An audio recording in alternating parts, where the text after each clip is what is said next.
নমস্কার বন্ধুরা, আজকে বানাবো বেবিকর্ন ফ্রাই। বেবিকর্ন ফ্রাইটা এত সুন্দর খেতে কি বলবো। বাজার থেকে মেয়ে বেবিকর্ন নিয়ে এসেছিল।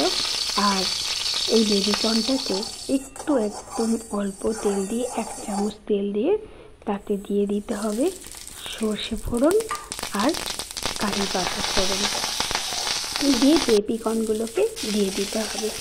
দেওয়ার পর নেড়ে চেড়ে তারপরে দিয়ে দিতে হবে স্বাদ মতো নুন।